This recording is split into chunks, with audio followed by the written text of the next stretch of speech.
What's up, everybody? Welcome to another episode of Shot Clock Scribbles. I am your host, Tendai. Today, I'm actually recording this on Saturday, the 19th. It's about 10:25 a.m. over here on the West Coast in Sacramento, California.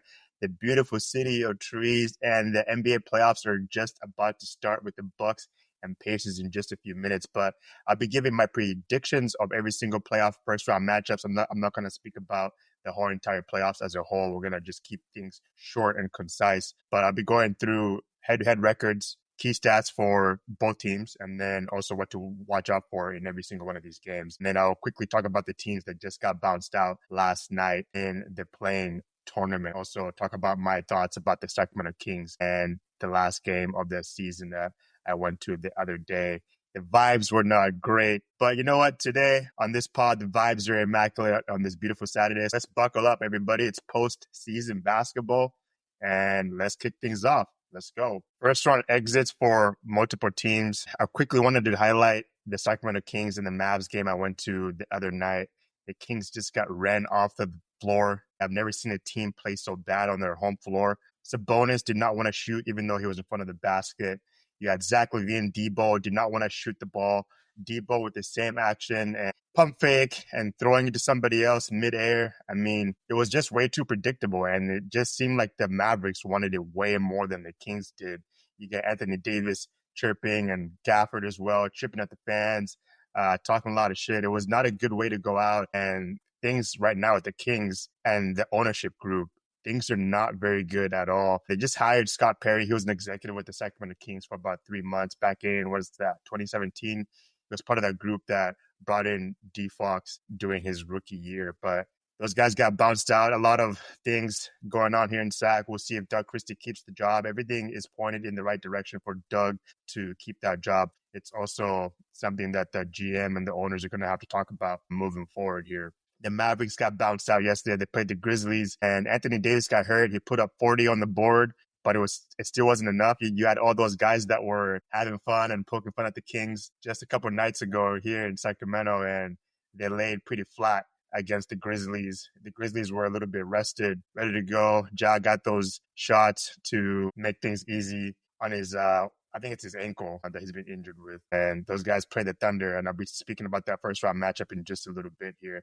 And then the Hawks also got bounced out by the Miami Heat, who actually had the Miami Heat losing this particular game here. But with a team with Spo and the way that team is ran there in South Florida, you can never question the Heat culture. Hawks get bounced out. They kept it pretty close. Overtime, not enough. They kept clawing back, but the Heat just making way too many shots. That's the story of the first round exits. Now to more exciting things. We want to speak about the first round matchups. I'll be speaking about the records of each team's headlines and predictions. Let's go ahead and knock that out right now. All right, starting off with the East, moving right to left. The Cavs, number 1 seed, the Heat, number 8 seed. Cavs had a 64-18 record this season. They faced the Heat, who secured the final playoff spot just last night in the playing tournament. Cavs, Donovan Mitchell, Evan Mobley, those guys have been 2 pivotal players for this team, and you bring in a new head coach in Kenny Atkinson.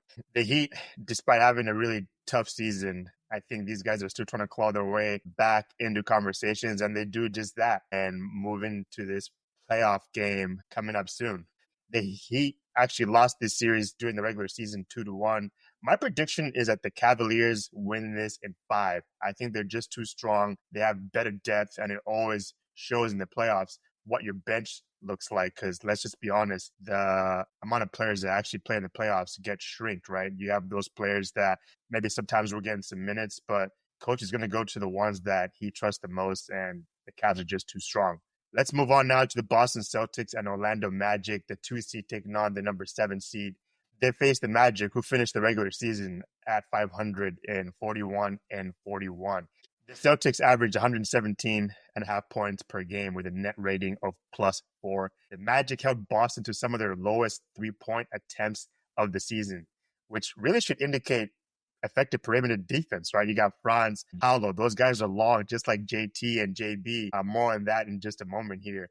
Long, athletic guys that can play with you. And Anthony Black, you got people that are going to be all up in your face with the Orlando Magic. It's not going to be an easy matchup for the Celtics. If you guys remember, the Celtics actually struggled last year in the first round as well. I think it's going to be a lot closer than people actually think. Also, with the injury of Jaylen Brown lately, too, who have to see how that all goes with him and how effective he is in this first round matchup. Those guys have plenty of depth there in Boston. I'm taking Boston, though, still in 6. People might have Boston sweeping this one. I think that the Orlando Magic are not going to go down without a fight at all.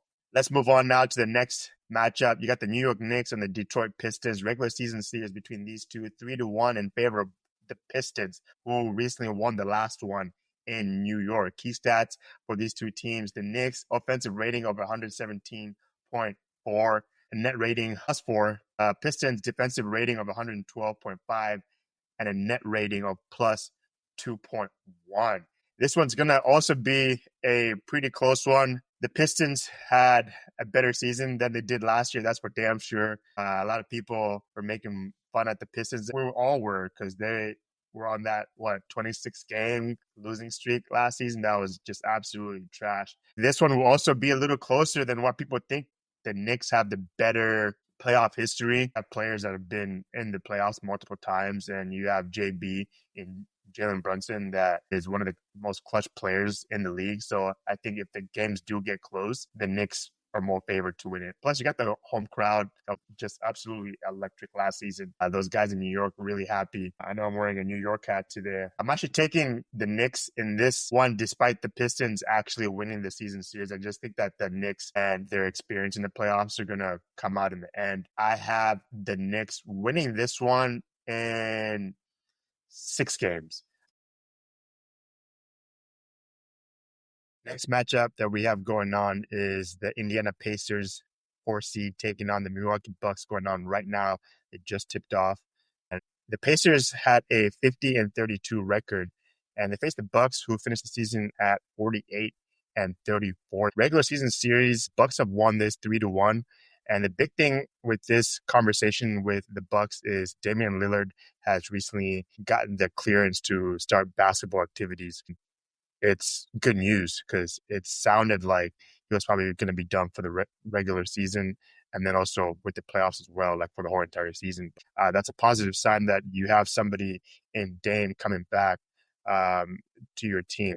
Big key stats with these two teams. The Bucks concluded the season on an 8-game winning streak. They got a lot of firepower going into the playoffs, and they were leading the league in the offensive rating department during that span as well. So Giannis, who is one of the front runners for MVP, sitting at number 3, I believe, the last time that I checked. And Ugo has just been having an incredible regular season. Let's talk about quick numbers here with Giannis. This is 3 seasons with 30 points or more per game, 10 or more rebounds per game, and 5 assists or more per game. That's the most in NBA history. He was 11th in rebounds, 2nd in points per game, 6th in field goal percentage, and 2nd in triple doubles, having 11 of those. It's going to be a interesting matchup between these two teams. They're in the Central region. The Pacers, they're looking to replicate what they did last year against Milwaukee. We saw them basically bounce them out of the playoffs last season and then move on to take on the New York Knicks right after that. I think the Bucks obviously did the departing of Chris Middleton, and then you got Kyle Kuzma. They've made some changes within that organization, and you have Giannis, who I think is going to be having a incredible NBA playoff series. My prediction is Bucks in 6. It's good to hear that Dame is coming back. I think that'll bear in fruition, depending on, later in the series and when he actually comes back. But I just think the Bucks are going to be able to nudge these guys out. It'll be a battle at the end of the day, right? We're going to now shift gears and speak about the Western Conference first round. Let's go ahead and start that. You got the number 1 team in the West, the OKC Thunder, taking on the Memphis Grizzlies. The Thunder leading the West with a 68-14 record. They play the Memphis Grizzlies down in Beale Street. Those guys just won last night against the Mavericks. And those guys just got the 8th seed. through that playing tournament. Regular season series, Thunder swept the Grizzlies 4-2, absolutely nil. Key stats: the Thunder finished the record I just talked about, that 68-14, which really just shows their dominance over the regular season. Those guys tallied a lot of wins in the West and in the East as well. The Thunder had one of the best regular seasons that a team has ever had. It just speaks volume to what that ownership has done and all those picks that those guys also still have at their disposal. Moving on to the Grizzlies here, they just secured the 8th seed in that playing tournament, and we'll have to really see if the Grizzlies still have more in the tank. They just played the Warriors and then they played the Mavs. You got a team in the OKC Thunder that are basically just been waiting for you and getting plenty of rest as you try to push in. My prediction, I think this one is going to be also a sweep. The Thunder are just way too strong. They'll push on the pedal to set the example for the rest of the playoffs and the first round. I think they'll be the first team to actually sweep a particular team in any of these series in the first round matchups. Moving on now, the Houston Rockets, number 2 seed, take on the Golden State Warriors in the Bay. The Rockets had a regular season record of 52-30. Regular season series, the Warriors won 3-2. Warriors, Jimmy Butler scored 38 points in that last playing victory over Memphis. He definitely put his foot on the pedal, which just highlights his impact that he's had for this specific team. Obviously, they go way up in free throw attempts, and it just shows the different versatility that this team gives you with the Warriors. And a lot of questions still to be answered in front of Jonathan Kuminga. That bench is going to be shrinked out, but JK hasn't been getting any minutes lately, and there's going to be a lot of DNPs. I think he's going to be out of there if we're just kind of keeping it a buck. These two teams were chipping at each other last game. You had Steph Curry and head coach Ime Udoka just going at it and having some words with each other, and it's going to be very physical. And let's see how the refs call it on both sides of the ball. These two teams, if you guys remember, played each other in the playing tournament where you had the Rockets barely squeezing by a point, and those two teams couldn't get a bucket in the last couple of minutes of that specific game there in Vegas. Moving on to the Rockets here, those guys are led by young, amazing stars in the NBA right now in Jalen Green and AP. That's Alperen Sengun. They're aiming to really counter the Warriors' experience, right? I've been very critical and just said, hey, the Rockets are a regular season team, but come the playoffs, they don't have the experience. They're too young. They have a coach that's really big on defense, and he's got a lot of dogs over there. Amen Thompson, I know them, Dylan Brooks. So those guys are going to play a lot of defense against this Warriors team. Jimmy is a great addition because he also gives you that bark in him. He's going to be able to counter these guys growling and howling at the end of the day. It's going to be a long series, guys. I got Dubs winning this one in 7. Who knows if I'm going to be right or wrong. That's why it's all so fun, right? But it's going to be a long series. Game 7 in Houston. Give me the Dubs and Steph and their experience moving forward. Next matchup, we have the Los Angeles Lakers 3 seed taking on the Minnesota Timberwolves. Been listening to a lot of things in regards to this specific matchup. A couple of things that I've been hearing a lot lately, especially I was listening to my guy Chris Hine on the Hoop Collective with Wendy the other day, and they were closing that one out, speaking about, hey, who's going to get the call? If the Lakers end up start getting the calls, it's going to be more Laker team favored to win this series. But if they let them play a little bit, it might be advantage to Minnesota. The Lakers finished the regular season 50-32 record and taking on the Timberwolves, who ended the season at 49-33.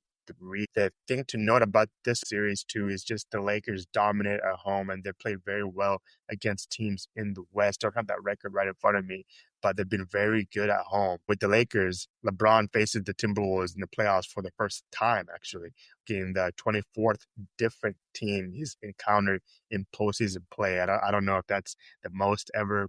I'm sure it is, because LB just keeps on breaking records left and right. But this one's going to be an interesting matchup.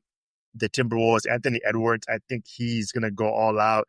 His foot is going to be on the pedal, 23 years young, superstar. And then you got Julius Randle playing back in his old house in Los Angeles. And he's been a big instrumental part of their regular season, right? I was listening to a pod the other day too, in regards to this. He's had to take a back seat. This is his probably lowest in points and minutes, rebounds too. He's just had to take a back seat. He's out for probably his last payday coming up soon.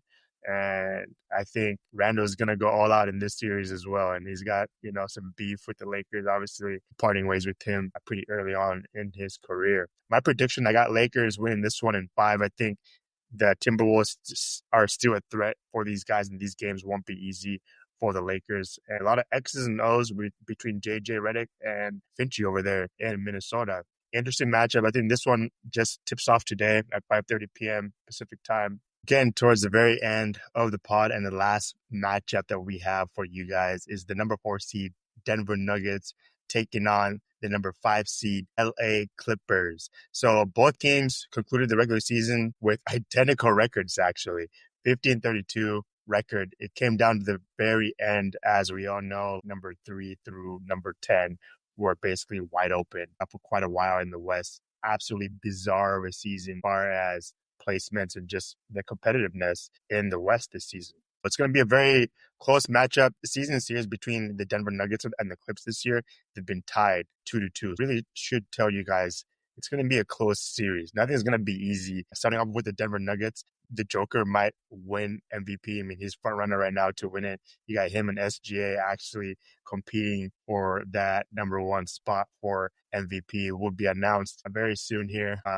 Around the corner, but the Joker putting up absolutely crazy numbers. That guy is fucking insane. We all know that. A lot of turmoil with the Nuggets towards the end of the season here, getting rid of their coach, Mike Malone, which was just absolutely bizarre in this strange season that we've had so many twists and turns. To keep it a buck, at this point, is he ever going to be fully healthy ever again? That knee is just always the big talk of that team. If I were the Nuggets, honestly, I wouldn't be holding your head and expecting Jamal to play in the whole entire playoffs. Not so sure how far they'll even get this season, but you have a team led by the Joker, and those guys are gonna fight. They're gonna fight. It'll be interesting to see how the health really affects this team. I believe Aaron Gordon is dealing with an injury as well. A lot of teams banged up, as they always do towards the end of the regular season. Moving on to the Clips, last team that we're going to be covering here. They beat the Golden State Warriors last week on Sunday during that last game of the season. Kawhi is healthy, man. Kawhi is healthy right now, and that mid-range jumper, which we saw time and time again with the Raptors and then also with the San Antonio Spurs. He's looking 100%, guys. He's looking pretty damn good. He's probably not 100%. This is probably the best that Kawhi has actually felt in most recent time. Speaking about his other teammates here, Big Z, Ivica Zubac, he's been big. Zubac has been big this year. I think this is the best season that he's ever had in a regular season. The former Laker draft pick, having James Harden drop you dimes left and right is definitely going to make you feel important and strive for, getting that ball back. James Harden rewards his big guys for running the floor and then also for setting him good picks. And that's what you have in Big Z. He sets really good picks. He's a big, dominant center. I think he's added a little bit more to his bag this year. He used to be a little bit more one-dimensional. The Joker speaks about it in one of the interviews too that I recently heard, but he's added another tool in his tool belt, and it gives him a nightmare matchup for any team. The guy's big, he's strong, and he's averaged close to 17 points and close to 13 rebounds per game. He's been very pivotal for this Clippers team. So my prediction in this last matchup that's going to be nitty-gritty, going down to the wire like nuts. I have the Clippers winning in 6. Very tight fought series. The Nuggets getting the home court advantage in this one in the Mile High City, but I got Clips in 6. That's all I have for you guys as far as specific matchups in the first round. We'll speak about other rounds and matchups as they come, but I'm not going to give my predictions to you guys just yet. So let's go ahead and close things out. Appreciate you guys listening in on this another episode of the Shot Clock Scribbles podcast right here, broadcasted live in Sacramento, California. Like I said, today is Saturday. A lot of games on today. Bucks playing the Pacers. The Pacers up right now, 49-36. Not a good way to start my predictions. Obviously, I have the Bucks winning this one in 6. But I appreciate you guys tuning in. We've got big time matchups ahead, storylines to track, and plenty of hoops talk always coming down your way. I'm gonna try to do as much as I can, especially with this bum ass finger that I got right now that's getting me a little bit limited. If you guys enjoyed today's episode, make sure to subscribe wherever you guys are listening: Apple Podcasts, Spotify, YouTube. Follow me on the socials at Shot Clock Scribbles Podcast for more insight. I'm on TikTok as well, and then on YouTube at Tendai 530. That's Tendai. Catch me in the background. I'm right here on live too. So hit up my Instagram as well. But I got the bonus takes, a few spicy playoff predictions coming up ahead as well. Appreciate you guys tapping in with me, and I'll catch you guys on the next one.